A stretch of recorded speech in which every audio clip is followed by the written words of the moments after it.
వచ్చే మహిళా దినోత్సవం నాటికి మరో 5 లక్షల మంది అతివలను పారిశ్రామికవేత్తలుగా తయారు చేస్తామని సీఎం చంద్రబాబు ప్రకటించారు.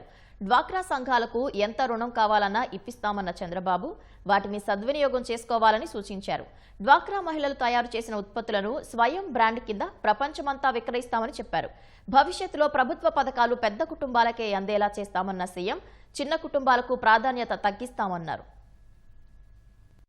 అంతర్జాతీయ మహిళా దినోత్సవం సందర్భంగా రాజధాని అమరావతిలో నిర్వహించిన సభలో ముఖ్యమంత్రి చంద్రబాబు, బీజేపీ రాష్ట్ర అధ్యక్షుడు మాధవ్, పలువురు మంత్రులు, పెద్ద ఎత్తున మహిళలు పాల్గొన్నారు. ముందుగా ఒక కుటుంబం ఒక పారిశ్రామికవేత్త పథకం కింద ప్రభుత్వం నుంచి లబ్ధి పొంది తాము ఎదిగిన తీరును వివరిస్తూ పలువురు మహిళలు పంచుకున్న అనుభవాలను ప్రదర్శించగా సీఎం ఆసక్తిగా తిలకించారు. అనంతరం 5 డ్వాక్రా మహిళలను సీఎం చంద్రబాబు సత్కరించారు. డ్వాక్రా మహిళల ఉత్పత్తులకు అంతర్జాతీయ మార్కెటింగ్ కల్పనకు స్వయం పేరుతో బ్రాండ్ లోగోను ఆవిష్కరించారు. డ్వాక్రా మహిళలకు 10,102 కోట్ల చెక్కును ముఖ్యమంత్రి అందించారు. తర్వాత మాట్లాడిన ముఖ్యమంత్రి అందరికీ మహిళా దినోత్సవ శుభాకాంక్షలు తెలిపారు. మహిళల భాగస్వామ్యంతోనే వికసిత్ ఆంధ్రప్రదేశ్ సాధ్యమన్న సీఎం అన్ని రంగాల్లోనూ వారికి పెద్దపీట వేస్తున్నట్లు చెప్పారు. తాను నాటిన డ్వాక్రా సంఘాలు ఇప్పుడు మహావృక్షమంత స్థాయికి ఎదిగాయన్న చంద్రబాబు తీసుకున్న అప్పును ఎప్పటికప్పుడు చెల్లించి అందరికీ ఆదర్శంగా నిలిచారన్నారు. డ్వాక్రా సంఘాలు మరింత ఎదగాలన్న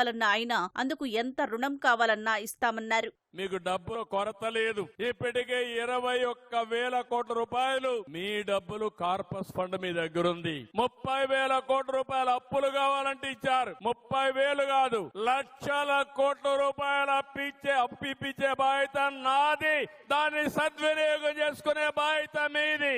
డ్వాక్రా సంఘాలు స్వయం ఏపీ కింద సొంతగా వస్తువులను తయారు చేయాలన్న సీఎం వాటిని సంఘాల్లోని అందరూ వినియోగించాలన్నారు. అలానే ప్రపంచమంతా విక్రయించేలా తానే బ్రాండ్ అంబాసిడర్లా వ్యవహరిస్తారని చెప్పారు. 1,10,00,000 మంది మీరు మెంబర్లు అంటే ఇంటికి ముగ్గురు వేసుకుంటే 3,30,00,000 మంది వినియోగదారులు. మీరు తయారు చేసే వస్తువులను మీరే వాడుకుంటే ఒకరు సబ్బులు తయారు చేయొచ్చు, ఒకరు మిల్లెట్స్ తయారు చేయొచ్చు, ఒకరు ఇంకొక వస్తువు తయారు చేయొచ్చు.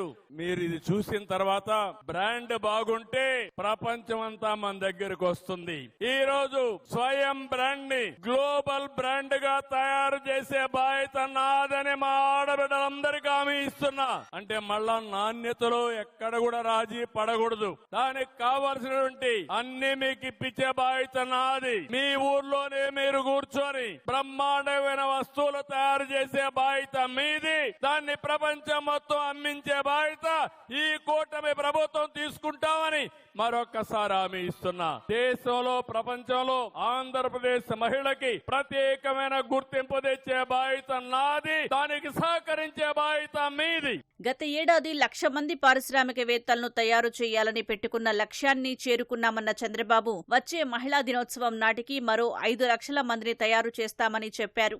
ఈ రోజు నుంచి రాబోయే సంవత్సరంలో 5 లక్షల మంది అదనంగా పారిశ్రామికవేత్తలు తయారు చేస్తాం. పోయిన సంవత్సరం 1 లక్ష మందిని తయారు చేశాం. ఈ సంవత్సరం 5 లక్షల మంది అంటే దేశంలో 6 లక్షల మంది ఆడబిడ్డలు పారిశ్రామికవేత్తలుగా ఉండే ఏకైక రాష్ట్రం ఆంధ్రప్రదేశ్. సమాజంలో ప్రస్తుతం జనాభా తగ్గిపోతోందన్న చంద్రబాబు ఇదే కొనసాగితే భవిష్యత్తులో చాలా ప్రమాదాలు పొంచి ఉన్నాయన్నారు. అందుకే తాము జనాభా నిర్వహణ విధానం తీసుకువచ్చామని చెప్పారు. దీన్ని మరింత విస్తృతంగా ప్రజల్లోకి తీసుకువెళ్లేందుకు భవిష్యత్తులో పెద్ద కుటుంబాలకే ప్రభుత్వ సంక్షేమ పథకాలు అందిస్తామని చెప్పారు. మన కుటుంబాలు పెన్షన్ కోసరం, రేషన్ కోసరం, ఇంటి కోసరం కుటుంబాలు విడిపోతున్నాయి. రాను రాను పెళ్లవుతానే పిల్లలు కూడా బయటికి వెళ్లిపోయే పరిస్థితికి వస్తున్నారు. అందుకే కొత్తగా ఒక విధానం తీసుకొస్తాను. ప్రభుత్వం ఇచ్చే బెనిఫిట్లన్నీ పెద్ద కుటుంబానికే ఇస్తాం. చిన్న కుటుంబాలని డిస్కరేజ్ చేస్తాం. 5-6 మంది ఇంట్లో ఉంటే అవసరమైతే 3 బెడ్రూములు ఇల్లు కట్టిస్తాం. లేదు పెన్షన్ ఇవ్వాల్సి వస్తే ఆ ఇంట్లోనే ఒక పెన్షన్ ఎక్కువగా ఇస్తాం. ఒకరుంటే 5 కేజీలు బియ్యం ఇస్తాం, ఇద్దరుంటే 10 కేజీలు ఇస్తాం, 5 ఉంటే 25 కేజీలు ఇస్తాం, 10 మంది ఉంటే 25 కేజీలే ఇస్తున్నాం. రేపు రాబోయే రోజుల్లో 10 మంది ఉంటే 25 కాకుండా 60 కేజీలు ఇస్తే అప్పుడు ఆ కుటుంబంలో కలిసి ఉంటారు. అవునా కాదా అని అడుగుతున్నా.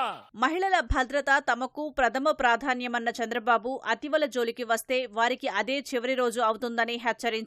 మహిళలు కూడా సాంకేతికతను మరింత విరివిగా అందిపుచ్చుకోవాలన్న చంద్రబాబు అప్పుడే అన్ని రంగాల్లో అగ్రగామిగా నిలవగలరని సూచించారు.